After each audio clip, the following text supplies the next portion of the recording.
Welcome to the Ohio Adult Allies podcast, where we are developing, inspiring, and empowering youth leaders. Today's topic is the value of youth-led programs. Today we are speaking with Jade Eilers. My name is Jade Eilers, and I am currently a second-year member of the Ohio Youth-Led Prevention Network. I kind of got started in the whole prevention world my freshman year of high school, and I'm a rising senior in high school. And I love youth-led prevention. It's so amazing. And Ohio Youth-Led Prevention Network is through Prevention Action Alliance. Elizabeth Ruiz. My name is Isabella Reese. I've been in my local youth council, which is the Youth Advisory Council, part of the HC3 partnership in Fulton County, as well as this is my first year in the Ohio Youth-Led Prevention Network, like Jade, which is part of Prevention Action Alliance. Evie Roberts. Hi, my name is Evie Roberts, and I work for Prevention Action Alliance. And there I have the privilege of coordinating the Ohio Youth-Led Prevention Network Youth Council that Jade and Isabella are part of. I've been in youth-led prevention just as a coordinator for the past 3 years. Sean Jeffers. Hi, my name is Sean Jeffers, and I am Director of Leadership Development for Youth at the Center in Cincinnati, Ohio. And I have been part of youth-led prevention for the past 3 years. Thank you, Sean. Cheryl Sell. So my name is Cheryl Sells. I am the Director of Youth Prevention for Comp Drug and Youth to Youth. I've been doing youth-led prevention professionally since 2006, but I got involved in youth to youth when I was a teen myself in 1993. So it is in my blood, deep, and I love youth prevention. I have filled many roles, and like I said, I was a teen in the program as well, so I'm very passionate about this. And host Holly Raffle. My name is Holly Raffle, and I'm a professor here at Ohio University's Voinovich School of Leadership and Public Affairs. I don't currently facilitate or participate in a youth-led group, but I am involved in the Ohio Adult Allies Network. My introduction to youth-led prevention was in the late 80s to early 90s when I participated in what was called peer-led prevention when I was in high school. Good morning. Welcome to today's podcast interview about the value of youth-led programs. Our first question is, what is youth-led prevention? So to me, youth-led prevention is just what it states in the name. It's youth-led. And at Youth to Youth, we've always said youth-led and adult-guided. So when teens ask what that means, it's really teens are the ones going through all of this. And so teens are the ones who should be guiding and leading the process. So from the idea stages to the implementation, to the evaluation, and everything in between is really involving youth through that process. And then, the adults are there to support and guide them. Thank you. Jade, what would you add? I would just say that in my experience, youth-led prevention is very youth-driven, but I think a lot of the times the adults who facilitate get the opportunities, but the youth get the opportunities for the youth to showcase their passion and their drive and offer any insight that they have. I know with us, with the Ohio Youth-Led Prevention Network, something like that, like an example of that would be like our legislative day. So the facilitators of the group, like Evie, she contacts our representatives, but we go into those meetings and we share our thoughts and our voices. So it's a lot of adults believing in young people and young people having drive and passion for something. Evie, what is youth-led prevention? I would define youth-led prevention as being any kind of activity, event, or program in which young people are, as Jade said, that driving force to be able to create change. The adult is involved in a guiding capacity, so they try to empower the young people, mobilize resources for them, but overall are there to try to support the young people in creating their intent. Isabella, what does youth-led look like in action? Can you describe it so we can kind of get a good feel for it? In action, I believe that youth-led prevention should look like the students who have been taking part in the youth that are part of the group should seem as if they're the ones that are in charge and they're the brain behind it. Personally, not even just in OYLPN, but as well as in the Youth Advisory Council in my county, whenever we put something on, they can delegate, okay, this group's going to do this and this group's going to do that, but ultimately we're the ones that are going to put this in action. We personally run an event at our county fair to kind of get people interested in youth council and to offer an alternate activity for the students to enjoy while they're having time off from school. We go through planning stages. They tell us we need this done by this deadline.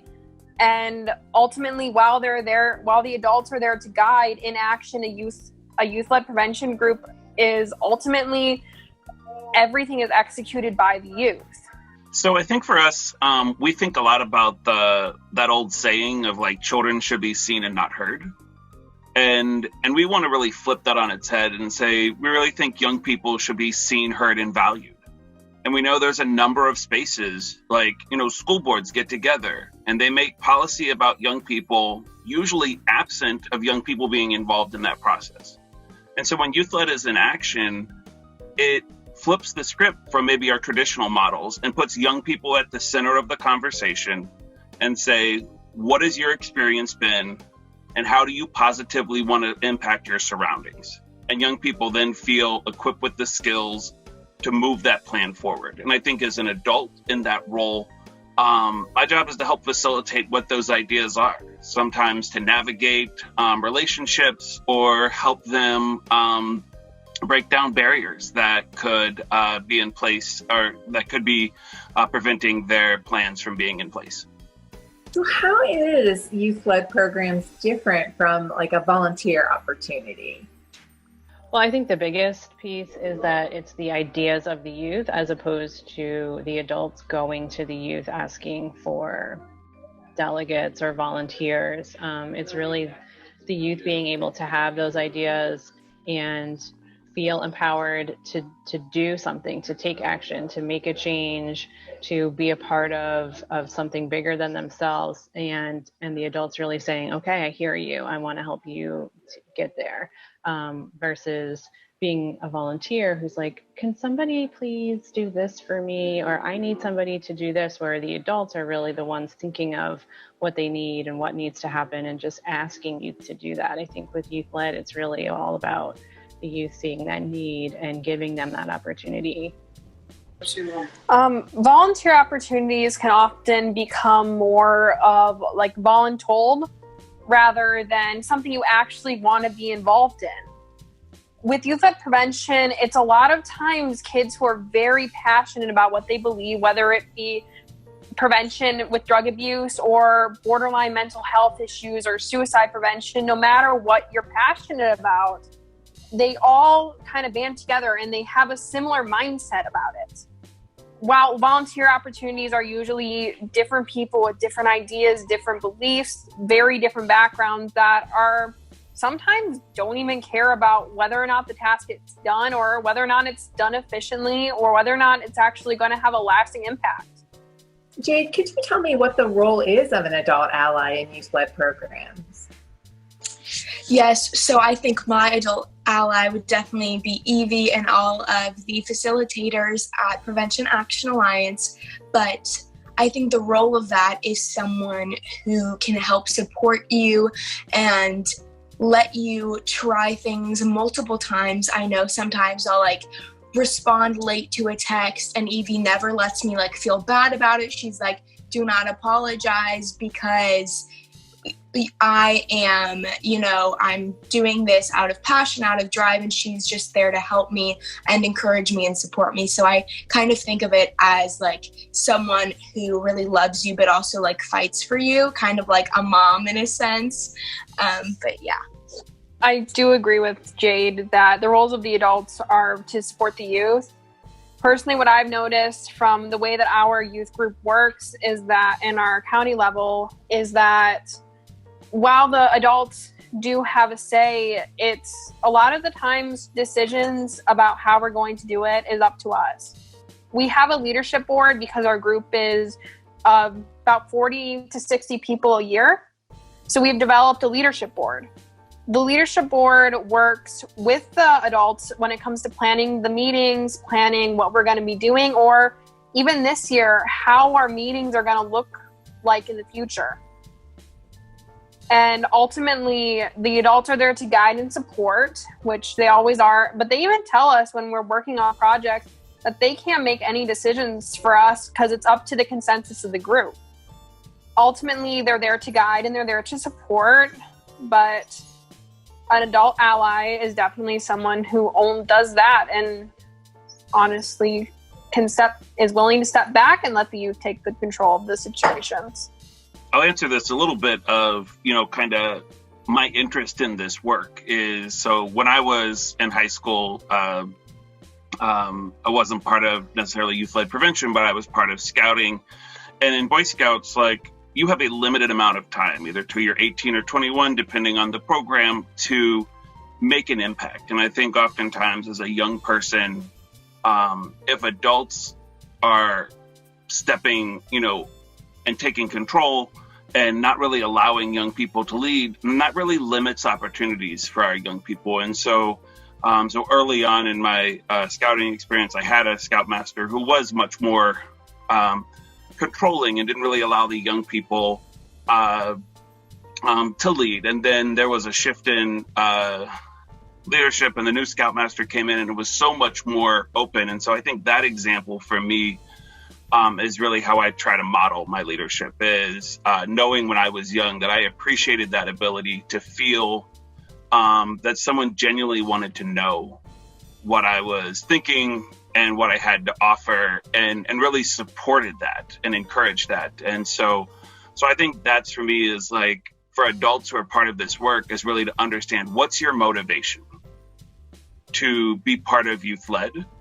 And if your motivation is, I'm worried about losing control, then Youth Led might not be something you're immediately going to be good at. But if your motivation is, I want to help young people really move and put their ideas into action, then I think that's where a successful adult can be part of this process. It reminds me of the role of the mentor in the traditional hero's journey that we might see in literature. We oftentimes have this really young protagonist who happens upon a wise old wizard, think Gandalf in Lord of the Rings, or Obi-Wan Kenobi in Star Wars. And that mentor is really supportive of that young person's journey and helps them to devise their plans, to be able to find out who they are, to be able to build their skills so that whenever it's time to go save the world, they're ready. And in classic mentor fashion, adult allies, like Isabella said, oftentimes don't tell young people everything that they know. They oftentimes hold things back. They can be kind of mysterious because that's the role that the mentor plays in the books as well. And they share that information whenever it becomes important. The protagonist is the one who is driving the narrative and therefore makes the decisions and decides what's important. The mentor is just there to be able to help them create their own story and to be able to be ready to take on the next part of the task whenever it's time. That's a really nice segue into the next question I have. What skills do young people develop in youth-led programs? Yes, so I feel like before I joined a youth-led program, I already had a pretty decent ability to speak to people and to speak in front of a crowd. But I think being on the youth council has just amplified those skills. And I think also not only skills are built, whether that be ways that you communicate with other people, but also opportunities arise and connections with people. I know before youth council, I had never been to the state house. I had never meeting with my representatives, and I've never really thought about what I would do from a governmental perspective on drug prevention change or anything like that. So I think with youth council, I feel like I am much more well-rounded in the world of prevention. I know whenever we go and we meet with our legislators, we fill out a lot of template worksheets on what we're going to say, how we're going to solve the problem that we want to approach. And so I think that my problem solving skills and everything like that has just been amplified so much. And I think I'm not only more well-rounded in the world of prevention, but just a more well-rounded human. I think for each student, each teen, each person who's involved in youth-led prevention, it's a different experience. And I think there's different opportunities and skills that people gain. For me personally, I was a super shy kid. I was really, I don't want to say insecure, but kind of just timid, and speaking in front of a large crowd was something I ran from. And my adult advisor came to me one day and was like, I need you to speak to parents. And I had a, crazy meltdown because I didn't want to do it.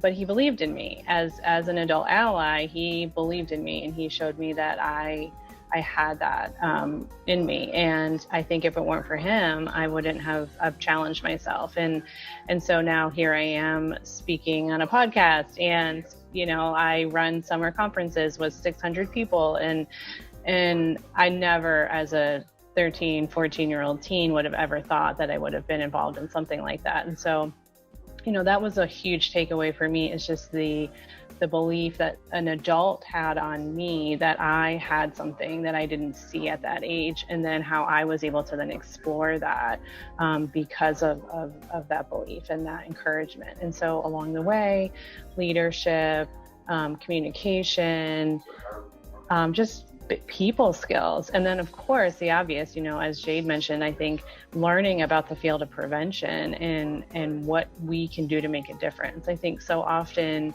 people see problems or issues and say, well, I don't really know what I can do about it. I see that this is an issue. I see that this is a problem. I see that there's these things going on, and I want to help, but I don't know how. And I think that skill of learning, that empowerment, that ability to create change is something that a lot of teens get through youth-led prevention. Absolutely. Thank you for sharing your story. Isabella, I'm curious, how are the skills you're learning in youth-led applied to your life right now? We've heard from Cheryl how they've applied kind of as her trajectory, but could you tell us a little bit about how you're using those right now outside of youth-led? It's definitely helped me develop communication skills and just in general leadership skills. When I joined as a freshman, I wasn't really a person that liked to talk in front of people. I wouldn't even have done something like this, honestly. But as I grew and I started working, I started developing a voice. After my freshman year in youth council, my adult mentor sent me a couple messages about, well, I've seen you talk, you're willing to speak your mind, you're willing to disagree with a consensus, so why don't you use it more often? And she invited me to take a leadership role. It's developed me not only through prevention and through later joining Ohio Youth-Led Prevention Youth Council, but it's also helped me in school with projects. It's helped me develop leadership skills for being a squad leader in my marching band.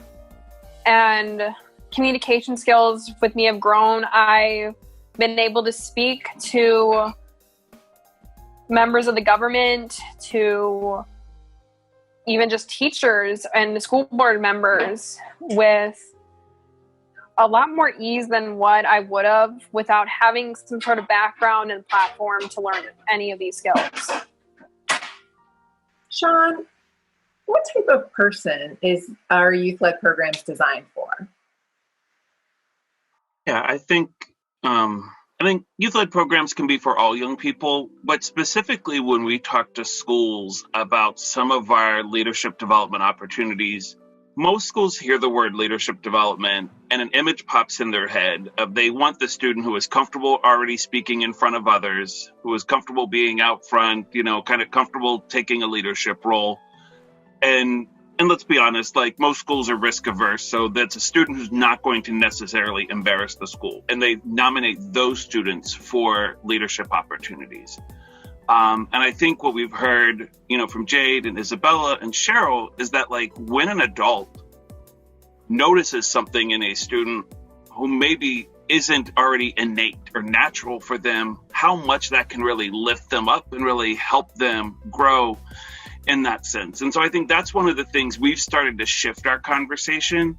And we say, youth-led programs can be for all students, but what we're really looking for is young people who are on the cusp of their leadership capacity, that are ready to take that step, ready to really,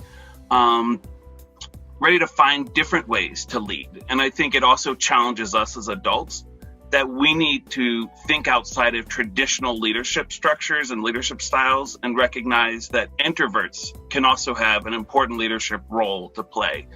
And, and that people with different learning styles and different leadership styles should be valued in that process. So I think sometimes, as you say, it can be for all young people, but I think with intentionality, we can really make sure we're lifting up some of those young people that might not get otherwise identified as potential leaders in their neighborhoods and schools. Thank you. Jade, I saw a lot of nodding from your corner on my screen. Would you mind sharing some of those thoughts I saw in your head? Yes, I agree with everything that he said, but also I think that the type of young person that youth-led programs are really designed for are people who have passion about whatever the youth-led program is for. I know we're kind of on the topic of prevention, but I think that everything in our youth council, that every person in there has a passion for the work that they're doing.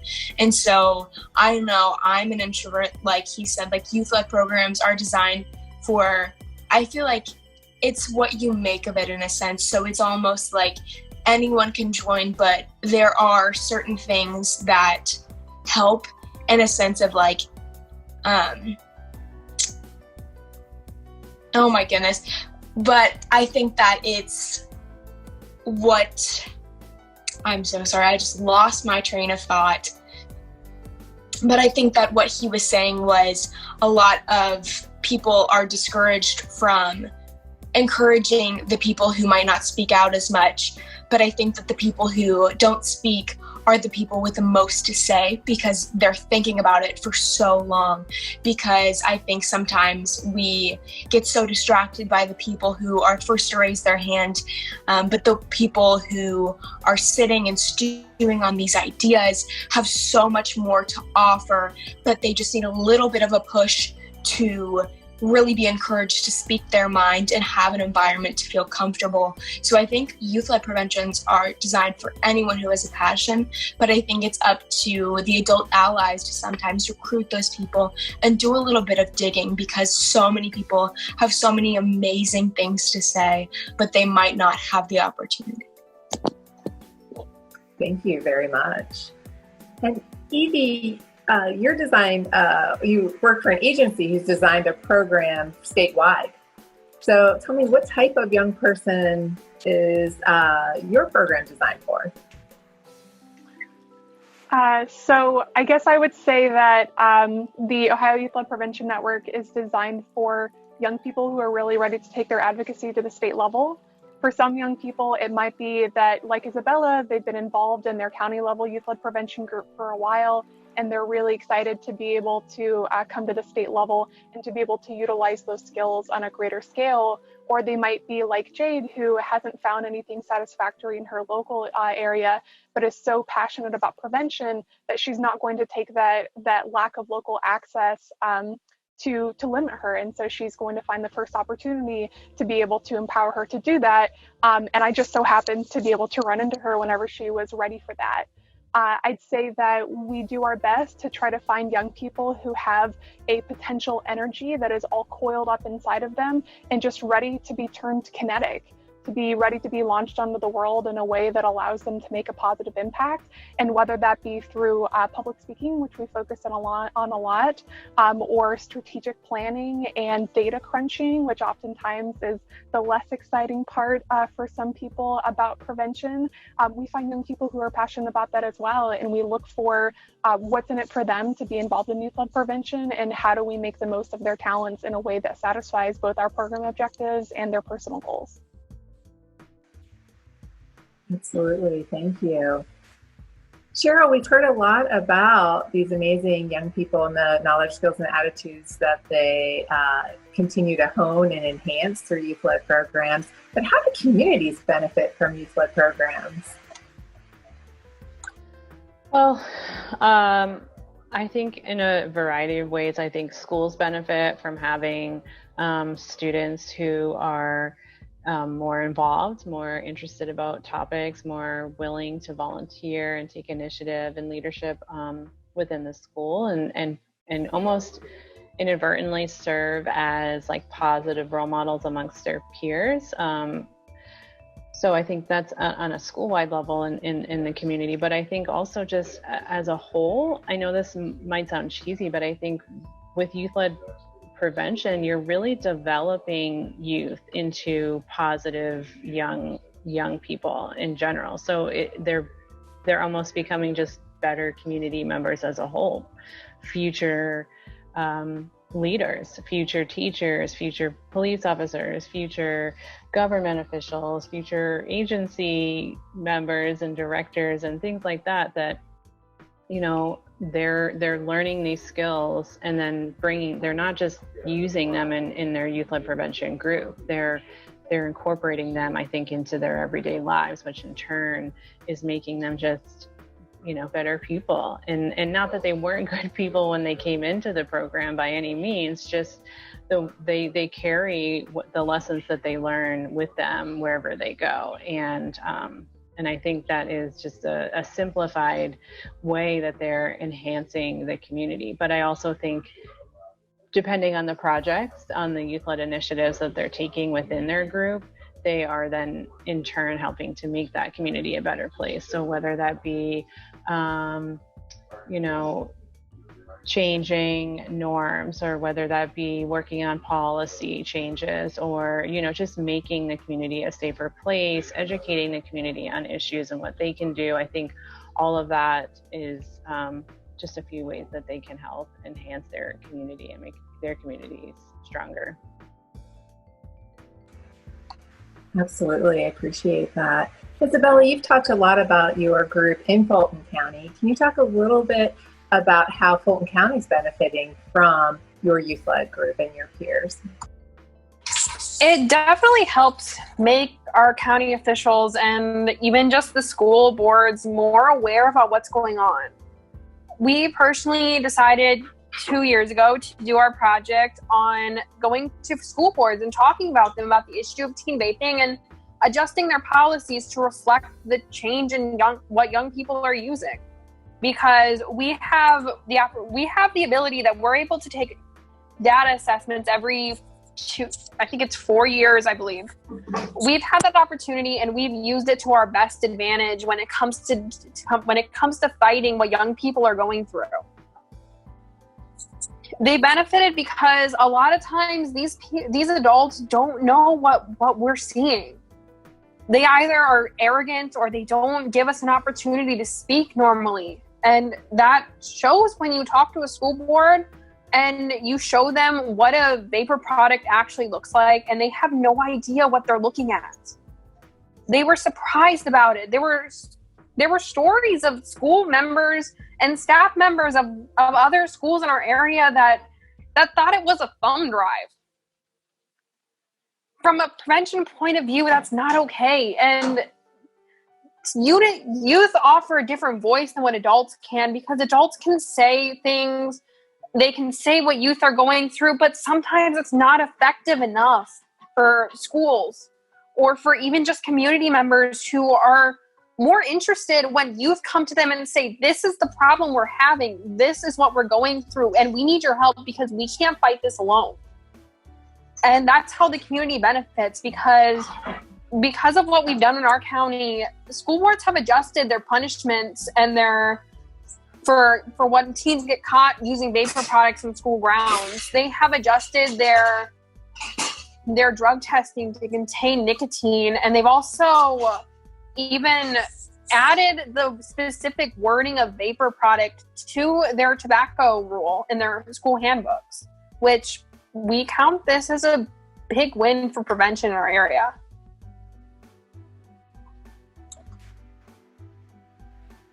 Absolutely. Thank you very much. Sean, I saw you nodding a little bit during Isabella's narrative. On the flip side, in what ways do community members view youth differently because of youth-led prevention? Yeah, it's a big thing, I think, because some adults see young people differently because they realize, I think what Isabella was just speaking to, they realize they do have perspective. There's a number of adults who still can view children as just naive or immature and don't really think they have a grasp on the world. And so some adults feel like they need to adult-splain, if you will, like what the world is really like to young people and not stop and listen. And so I think when you have, like what Isabella just shared, I mean, like she was poignant, she was direct, like, she was clear. And I think you have somebody like that, like it challenges your preconceived bias if you are an adult who is not thinking that young people have unique skills and perspectives to offer. And I think, and the most important thing youth-led programs do is it gives them a platform and gives them a community to feel supported in moving that forward. So it doesn't feel like they're on an island having to just, do it all by themselves, but that there's this really coordinated, collaborative that is kind of with them. Thank you. Jade, you mentioned your experience talking at the State House level. How do you feel that those individuals that you act with view youth differently because of the young people involved in youth-led programs? I think that a lot of times, like the previous speaker was saying, that a lot of times adults have a preconceived notions of how teens act, of how teens think, but they're not teens, so they don't really understand. So I think a lot of times when I go in and I speak to legislators and things like that, they're caught a little bit off guard because I am educated, I am well put together, and I have passion and drive for what I'm saying. And I'm not like other teens, but I think that the stigma of teens needs to be broken. And so when I go in and I talk, I think I'm moving that forward in breaking the stigma of how teens are perceived, because if you see young people doing amazing things, that kind of correlates to how you view young people. And so I think when I go in and I show them that I'm worth listening to, they will listen and they will actually take my ideas into account. And so I kind of go in and I lead with the personal side of how I've seen addiction and why I'm really in prevention. And so trying to really show my firsthand experience and let them know that I am qualified to be talking to them at all. And I'm taking up space in that room, and that is so important. And I think that helps so much in the way that young people are perceived. But I think a lot of times people are surprised, especially when I throw in at the end that I do pageants for a picture or anything like that. So I think that there's a lot of negative stigma, but being in youth-led prevention helps so much to break that barrier. Thank you very much. So this next question is, what evidence supports the work of youth-led programs? I imagine that some of the evidence is probably anecdotal, but it's also really persuasive whenever you mention how youth-led programs just make the prevention activities more relevant to young people and therefore increases its chances of success. It's not hard to run into a prevention advocate who's had some kind of a failure with a community event or a policy or any other kind of initiative that they tried to run. They might, upon further reflection, realize that because young people weren't involved, their activity was destined to fail from the beginning. They either had it at the wrong time, or they had information that wasn't relevant, or they weren't recruiting the right young people, all problems that could have been solved if they had just been working with young people from the very beginning of the conversation. And so it becomes intuitive more than evidential that if young people are involved in a prevention activity and the prevention activity is directed at young people, that's going to increase the likelihood of success and is therefore a really strong reason to be able to involve young people. I agree with Evie. To some extent, it can't be measured mathematically or with data. Probably, it'd be very hard to kind of measure that. But we're seeing the work that they're doing, and you're seeing its impact on the world around us, because to be honest, we're building a counterculture. I agree with Jay that teens have been stigmatized, especially with the rise of vapor products, and for a while now, and it sometimes feels like we're building a counterculture of people who are refusing to not stay silent anymore, that we're gonna fight for what we believe in. And we're seeing this work not only in prevention, but in other fields with groups or people like Greta Thunberg, who is not much older than some of the youth council members, and taking on our own challenges. And we're seeing the effects of youth-led programs all over. We're seeing what they're capable of. In the state of Ohio, we're seeing what they're capable of and what they can do through not only advocacy days, but even in communities, about what they're deciding to take on and what they're deciding to do with their passion for prevention or any other cause they're supportive of. Thank you. I appreciate your careful thought. Sean, I see your hand raised. Yeah, so I think Evie and Isabella both spoke to, some of the, kind of stories and things that really highlight. Also, as someone who's had the opportunity to work on developing some materials and resources, give a shameless plug for ohioadultallies.com. And you see on there the Holden model and the Smith model and white papers and research papers and all sorts of resources on there that kind of show value, because different audiences sometimes need different things. Those people who are already, in my experience, those people are already predisposed towards being invested in young people. Like, personal stories move them in this work. Sometimes people who their default isn't young people sometimes need the facts and the figures and the business case, if you will, to help them move these things forward. And so I think that the evidence exists on both sides that helps us be able to reach different audiences to move the work forward. Absolutely. Thank you. Cheryl, could you speak a little bit more to what Sean referred to as the Holden model and the SPIF? Maybe kind of expand out a little bit more on your thoughts on those. Sure. I also just wanted to add, I didn't raise my hand, but I wanted to add that I think just to Sean's point about the stories, Isabella said that it's hard to back up, with data. And I think that is very true with some of those anecdotal pieces. When we do talk about the SPIP and the Holden model, we can back that up with data. But I think there's power to those stories. And I think in youth-led prevention, I've often seen a teen sharing their story, their reasons why, their motivation for making a change, and then somebody in the audience actually going up to them and saying, thank you for sharing that, because you shared that, I now know I don't feel alone. And you can't really put a number on something like that, but that to me is evidence that this is working, that those teens in the audience that felt alone or felt like they were the only person who felt that way is now hearing or seeing somebody that's their age that is not an adult who, I felt this way back when I was your age, or not to belittle that, but it's in their face, it's current, this is real. I'm not alone. There's somebody else out there who feels the way I feel. And I think that's something that you can't really put a value on.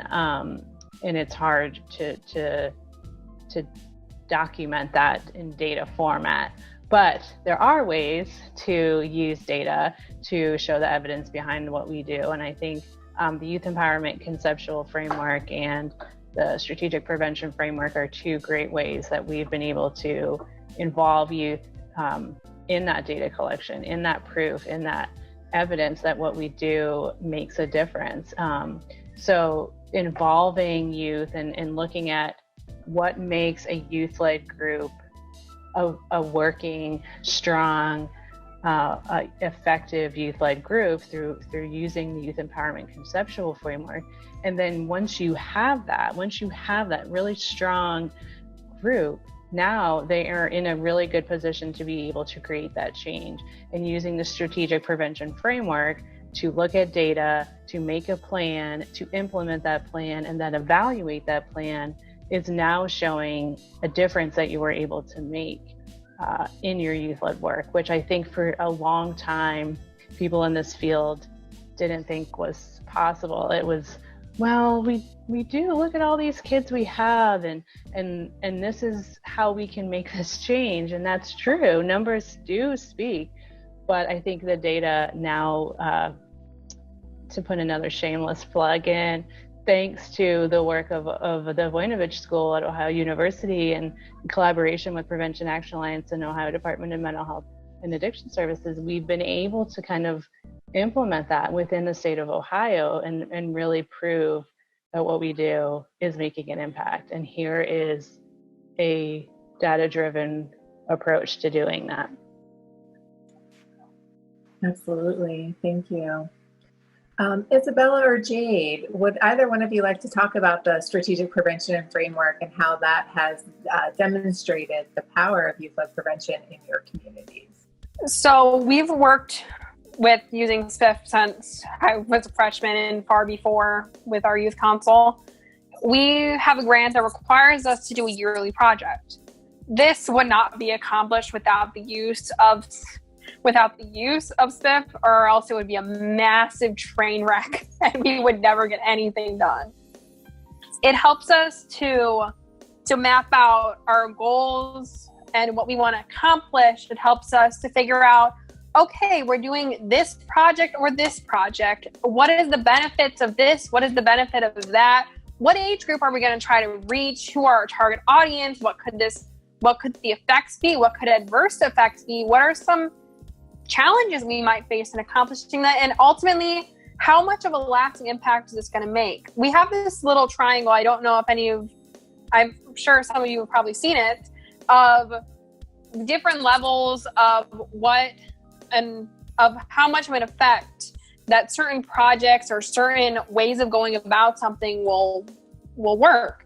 It varies from information dissemination all the way to enacting change at a state or federal level.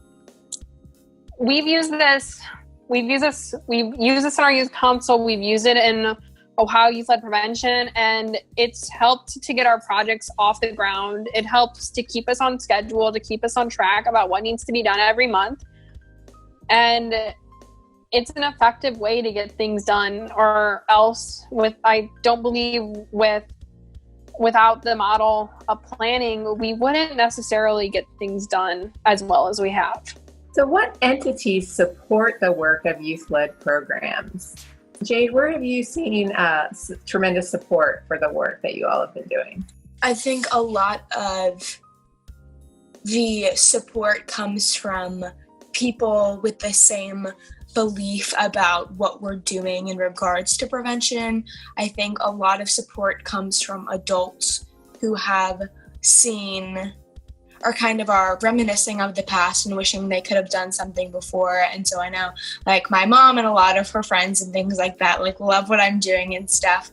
But I think a lot of times support comes from our funders and things at the state level for government. I know with our rally this year, or even like previous rallies, because it's typically, in Columbus, we march to the State House, things like that. I know we get a lot of support from Mike DeWine and people who help fund that. I think like Ohio Moss and things like that. Other people in prevention support other people in prevention because we all have this common goal of wanting to, we have a common goal of wanting just a drug-free world, if you will.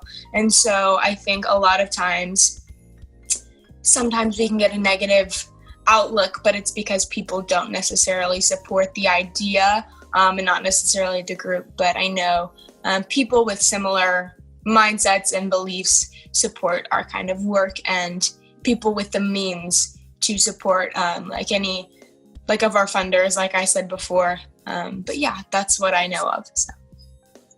Absolutely, thank you. Evie, what entities support the work of youth-led programs? Jade already mentioned our funders at the Ohio Department of Mental Health and Addiction Services. And of course, there's the Voinovich School and all of the work that everybody does there through Ohio University. Prevention Action Alliance helps to coordinate a lot of our partners, such as the regional learning collaboratives, like we have Sean and Cheryl here today.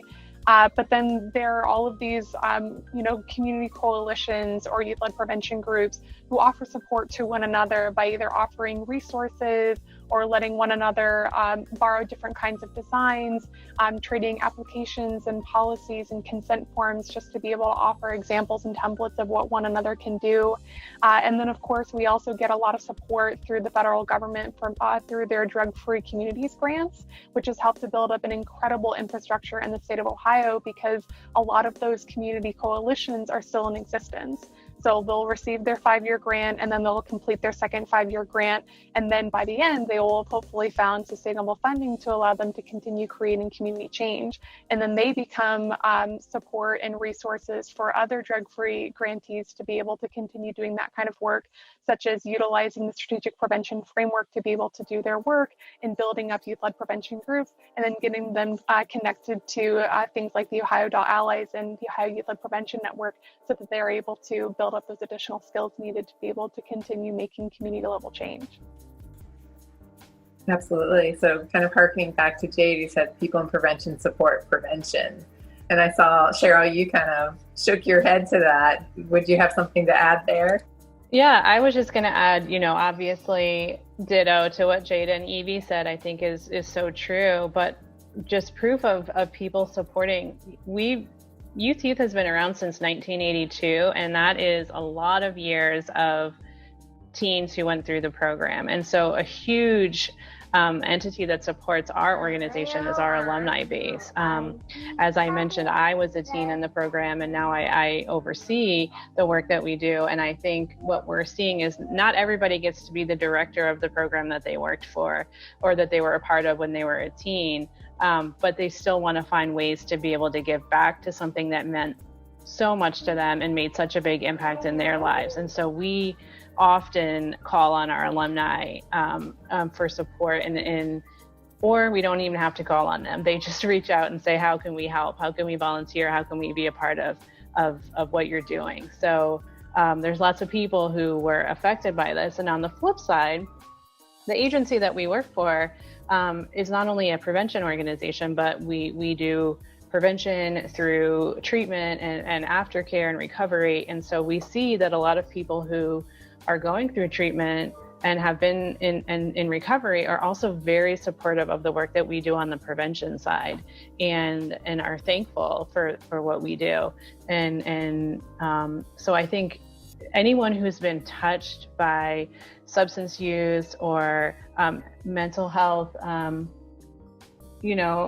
challenges or anything that we address, I think people are supportive of what we're doing. And to kind of go back to some of the things other people said, just people want to make a difference. People want to see a change made, and they're happy that teens are part of that. And so they want to do what they can to support that.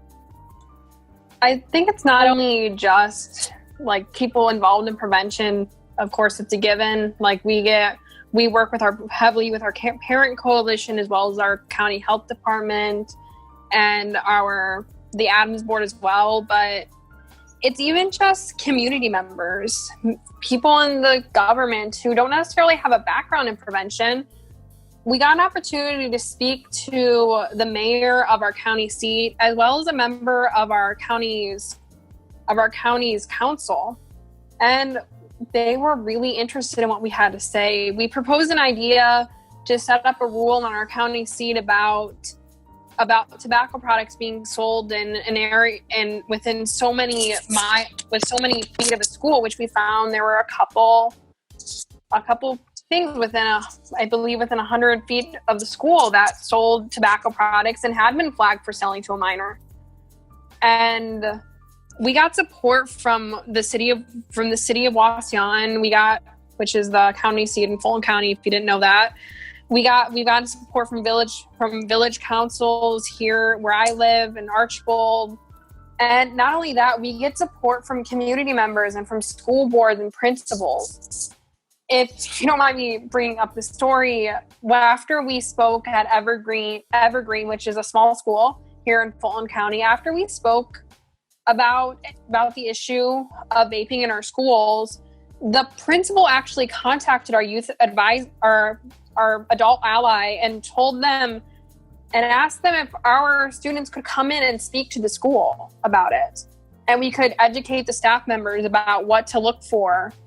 And it's really, really been amazing, the support we've gotten from our community, because maybe a lot of these people don't have a background in prevention, or maybe they just don't know what they're looking for. And to have them reach out and ask for help is amazing. And it's a great support system for our youth council, knowing that we're actually affecting change.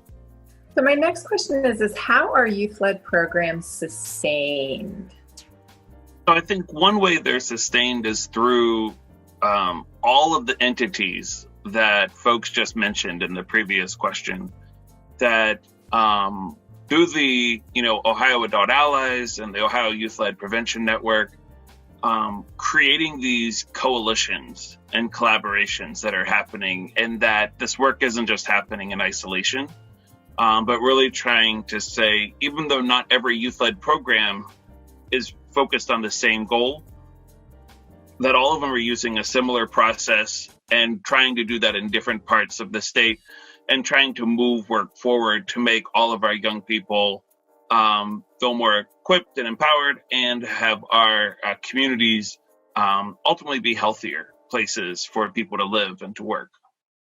Jade, how do you see OYLPN being sustained? I think a lot of the way that it's sustained is through our annual events that the group does, because I think having that thing or multiple activities that the youth council members do and help plan lead, like every year, helps so much to keep the idea of prevention alive, whether that be in the State House, or even just activities that we do,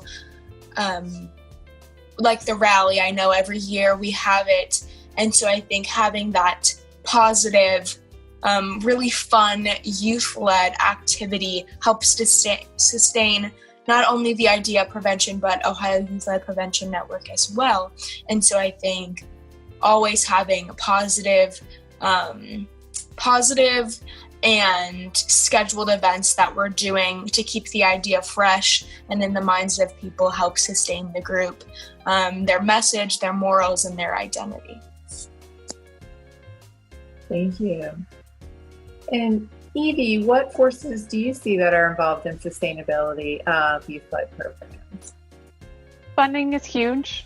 Basically, everything that we've talked about so far today helps to make the case for why youth-led prevention should continue to be supported, should continue to be funded. So using the strategic prevention framework, for example, to be able to guide the development of certain outcomes that would be important for the community, or keeping in mind, what do we need to do to be able to build the knowledge, skills, and attitudes of the young people who are involved in youth-led prevention so that they can be successful.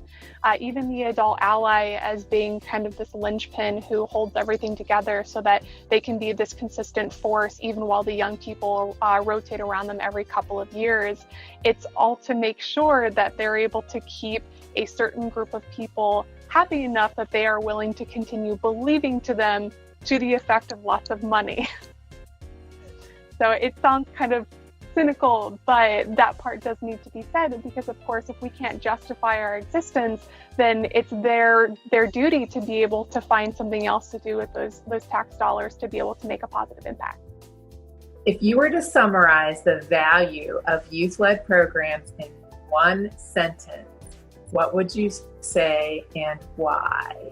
The value of youth-led prevention in this sentence for me was I don't feel alone. And so my journey in prevention, especially in my area that I live at, and the high school that I go to a school of like 3,000 people. And so being known as the girl that's drug-free hasn't always helped me in the realm of friends or status or anything like that. And so that's fine. I don't really care about things like that. But I think that a lot of the times growing up, especially with the pain I know that I felt from being affected by someone else's addiction, I have felt so alone in my belief that I don't want to use drugs. I think drugs are bad. I think I have felt so alone in the fact that I think that people don't, or it's not publicized that people don't think the way I do in terms of that topic. And so being surrounded by people in youth-led prevention has been so empowering and special to me, because I am seeing people my age who not only support me but give me love because of what I'm doing, and they give me a sense of praise. And I have never felt a part of something like this and been encouraged to be so myself. And so youth-led prevention means so much because it's helped me be able to express who I am and not be ashamed of it, and know that my vulnerability is not a weakness, but it's a strength. And being able to use it and capitalize on that to help so many people has been so life-changing for me. Thank you. I appreciate that, Jade. Evie. My one-floor elevator speech to explain youth-led prevention is just to say that youth-led prevention ensures prevention activities are responsive to young people's needs and impactful in our communities. It definitely, if I would probably describe in one word, is providing a platform for change. Because I don't think I would have had opportunities that I've had through my involvement in youth-led prevention that I would have had otherwise. I've gotten the opportunity to speak to state legislators, as well as this year I got the opportunity to go to CATCA in DC and speak to my personal representative's office, as well as the senators of Ohio, which was really an amazing experience, even though it was a little weird to be around that many adults at once. Felt a little awkward, but I think we spoke well. But not only that, I've gotten to speak in front of school boards and voice my opinions and what I thought about issues in our community. We've gotten the opportunity to speak at council meetings and to high-ranking members of our city government, which was an experience that I don't think I would have sought out otherwise, or I would have even thought to be a part of otherwise. And I feel like I've gotten the opportunity to enact real and lasting change in my community, which is something I've always kind of felt driven to do, but never before had a way to do it. I can't do it in one sentence, but one thing I will say is I think one thing I've seen in youth-led prevention is that it brings so many different people together fighting for the same causes. And that's something that I don't know that we've really talked about a lot on this call, but I think Jade talked about, she goes to a big school, but yet being part of this youth council, she's meeting people from across the state with like-minded views. And I think that's something about youth-led prevention that is really, really beneficial, is it brings lots of different types of people from different backgrounds, different experiences in life, where coming, different communities with different issues, but it's bringing people together fighting for the same cause. And I think there's a value to that you're learning about different cultures, different backgrounds, different beliefs, but yet you see the commonalities, and it's this inclusiveness. It's this way of saying everybody is valued the same in this field. Everybody's voices need to be heard the same, and it doesn't matter what you look like or where you come from or who your parents are or what education you have. we care about youth as a voice. We care about youth in general, and I just think that's something about youth-led prevention that just is amazing and that we haven't touched on, and I wanted to make sure to point that out.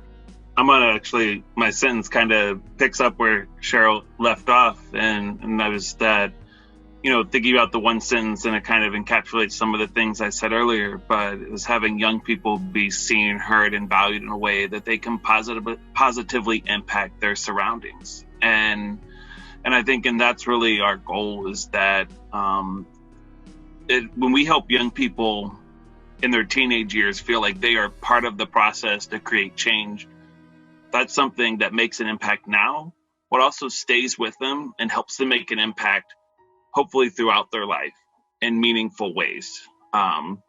We live in a democratic society, and that's the thing, is all of us have to find ways to get involved, to be that change and make that change that we want to see in our worlds. I just think one more thing I wanted to say about sustainability is that youth-led piece of kind of that peer mentorship.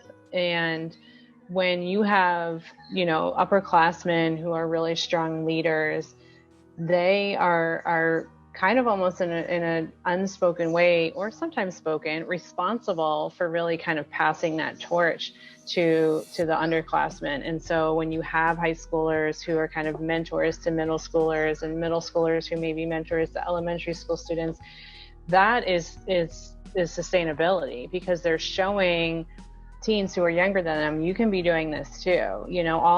Every year when we have the live in-person rally, I think there's thousands of people who are saying, like, I want to be up on that stage one day, and they have the ability to do that. They can apply to be part of the youth council, or their youth-led prevention group can apply to write a speech or perform a musical act, or there's opportunities. And so I think that is part of sustainability. That is part of continuing to grow involvement and passion and wanting to work on this in the future as well. So I love that about youth-led prevention too.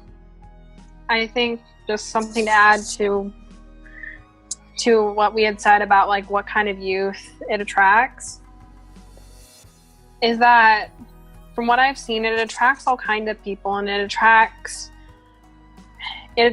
people that, if you get to know, they're gonna be amazing people to find more about them, and they're gonna be amazing people to have as friends and as allies.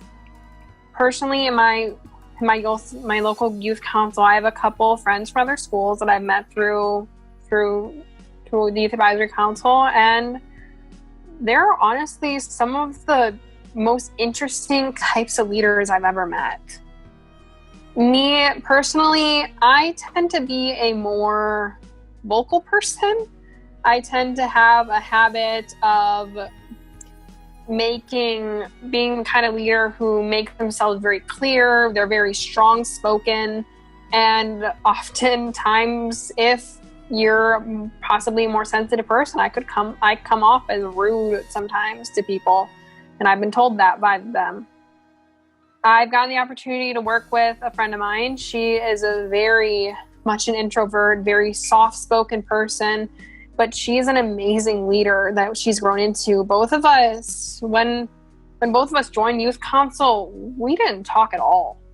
Like, we kept our mouths shut. We were very much high introverts that really just didn't want to be talked to by anyone. We didn't really want to get to know anyone. And by our third year, we kind of blossomed into people that are going to have an impact not only in our youth councils, but in our schools as well. So it's interesting to see what these people become as they work through, as they grow as people. It's just amazing to hear the power and the value of youth-led programs from the adult allies and the young people that both serve their local communities, the state of Ohio, and the nation. Thank you for listening to the Ohio Adult Allies podcast. You can find more of our episodes on iTunes, Spotify, or Google Play by searching Ohio Adult Allies. Episodes are available at www.ohioadultallies.com.